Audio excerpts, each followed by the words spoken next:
Good morning my dear friends. स्वागत है आप सभी का चैनल करियर गाइड ब्रो में, जिसके द्वारा आपको जानकारी मिलती है about latest notification, exam pattern and strategies to crack these exams. Today we'll be studying about, or we'll be looking upon, the notification of NABARD grade A. Last year also I have appeared for the mains of NABARD in HR stream, though there are no vacancy for HR stream this time, and there were only two vacancies, one for UR and SC last time, and I was knocked out in objective mains part from 2.25 marks. Otherwise, I was par with the interview marks.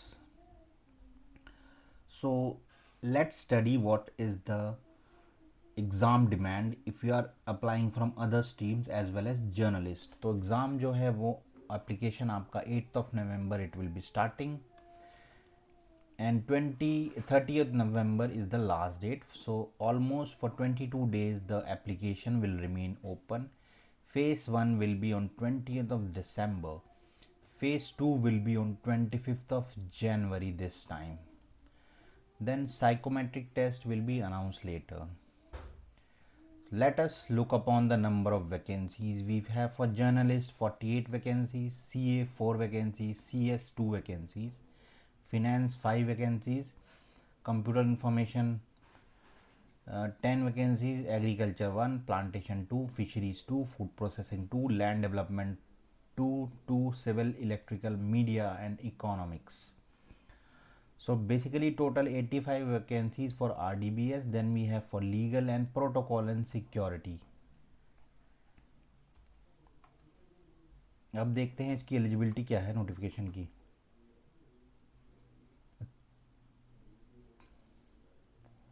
तो जो आपकी education qualification का eligibility criteria date है, that will be 1 नवंबर से count होगा आपका date. And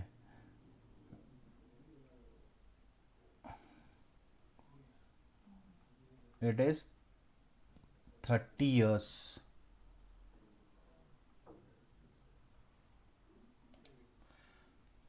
Let us check for academic qualification first. Assistant manager in grade based journalist, bachelor's degree in any subject from recognise university institution. हम सभी points पर चर्चा करेंगे यहाँ पर. Exam pattern, eligibility, age criteria. So do watch video till the end. और post graduate degree MBA PGDM with 55% marks.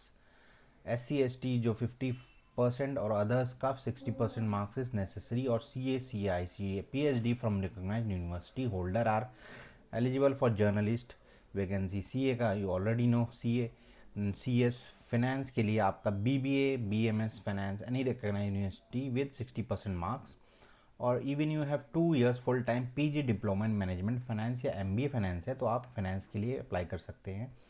और bachelor in financial investment और in any discipline from recognise university with कोई भी डिग्री है आपके पास along with CA, then you are eligible for finance. तो CA वाले जो है CA के लिए भी अप्लाई कर सकते हैं और फाइनेंस के लिए भी अप्लाई कर सकते हैं. Then we have computer information technology.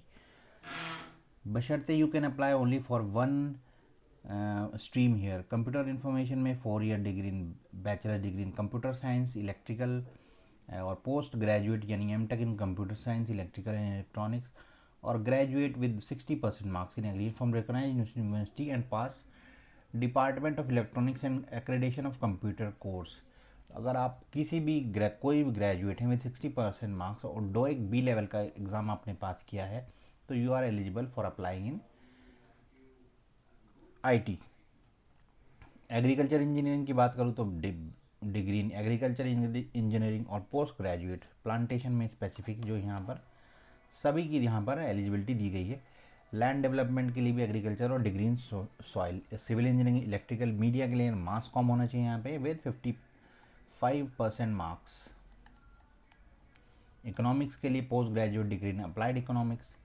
Legal के लिए यहाँ पर 55 पर 60% मार्क्स होना चाहिए लॉ में.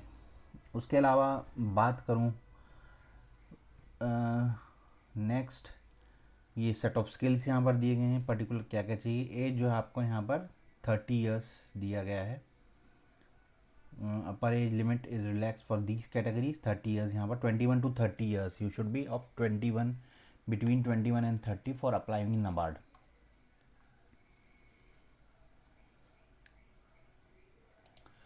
सिलेक्शन प्रोसीजर की बात करूँ तो फेज़ 1 की बात करते हैं, यानी preliminary examination for grade B. यहाँ पर टेस्ट ऑफ रीजनिंग होगा 20 question 20 marks, test of English language, computer, quantitative aptitude and decision making, all these constitutes to 100 marks. तो ये सभी सेक्शन जो है आपके क्वालिफाइंग हैं and they won't be consider for merit, यानी यहाँ पे जो कट ऑफ है that won't be made from the section 100 marks but from 7 and 8 and 6, 7 and 8, that is 20, 40 and 40. Economic and social issues, general awareness, ARD, agriculture and rural development. तो total 200 marks का 120 marks का आपका exam होगा। Merit section यहाँ पर ये दिया गया है जो अभी बताया गया है, फिर नॉन मेरिट सेक्शन है। Short listing of candidates of main exam will be based on marks code in merit section only, but that doesn't mean you should disqualify in one of the section. यहाँ पर भी cut off दिया जाएगा, जैसे suppose 20 में से 2 marks, 20 में से 30 में से 4 मार्क्स, तो इस तरह का स्कोर आपको करना है ये क्वालिफाई करने के लिए भी इन सेक्शंस को। मेंस की बात करूँ तो इंग्लिश डिस्क्रिप्टिव होगा, 3 questions will be there, 100 mark, 90 minute descriptive using keyboard. Then we have ESI, objective number of questions will be 30 marks, 30 question will 50 marks, 6 question 30 minutes के यहाँ पे ऑब्जेक्टिव होंगे, 6 क्वेश्चन डिस्क्रिप्टिव होगा इसी का ESI और ARD का। 6 question will be asked of which candidates will be required to 4 question, यानी 15 मार्क्स के 2 क्वेश्चन और 10 मार्क्स के 2 question which constitutes to 50 marks. ये 90 मिनट्स का आपका रहेगा और ये आपका टाइम लॉकिंग होता है, पहले आपका ये होगा, फिर उसके बाद ये होने के बाद ये बंद होगा, फिर थर्ड पे ये होगा आपका exam. Some questions 2 marks and some question 1 mark here in 30 marks objective test. Specialist का स्पेशलिस्ट हो जाएगा यहाँ पर पेपर 2 में, paper 1 would be same. Legal का यहाँ पर दिया है, then will be there be psychometric test MCQ based which is qualifying nature and interview will be और 50 मार्क्स। तो ये आपका सिलेक्शन प्रोसेस है। तो जो मेंस एग्ज़ाम के लिए हैं वो for 1 vacancies 25 candidates will be called for mains, और यहाँ पर सपोज जितने कैंडिडेट सेलेक्ट होते हैं 1:3 will be called for interview, और यहाँ पर नेगेटिव मार्किंग आपका 1/4 रहता है इन ऑब्जेक्टिव। सिलेबस यहाँ पर आपका बिल्कुल सभी स्ट्रीम्स का तरीके से दिया गया है, तो आप सिलेबस को अच्छे से पढ़ लें एक बार। और प्रोटोकॉल एंड सर्विसेज का यहाँ पर सिंगल स्टेज एग्ज़ाम होगा, ये आप पढ़ सकते हैं। ये एग्ज़ामिनेशन सेंटर्स दिए गए हैं। एग्ज़ाम फ़ी की बात करूँ तो 700 rupees plus 150 intimation charges that is 850। पे स्केल यहाँ पर आपका दिया गया है दैट इज़ बेसिक पे of 44,500 which is I think under revision and currently SEBI's grade pay is more. तो initial monthly gross enrollments are 1,000 for 1 lakh for NABARD in grade A. Perquisites you already know, every regulatory body have a good number of perquisites, so you should definitely apply for this. और जो इसका agriculture part है और economic and social part है that is not too difficult to handle, but only basic questions are asked there. So if you are worried कि I'm not from agriculture background, how should I able to tackle? So I'm telling you, each year most of the non-technical candidates that from non-agri background are cracking this exam, especially engineers and people from finance sectors, and MBAs and PhDs are also even clearing this exam. NABARD is a really good regulatory body to work with, so you should definitely hurriedly apply for this particular vacancy.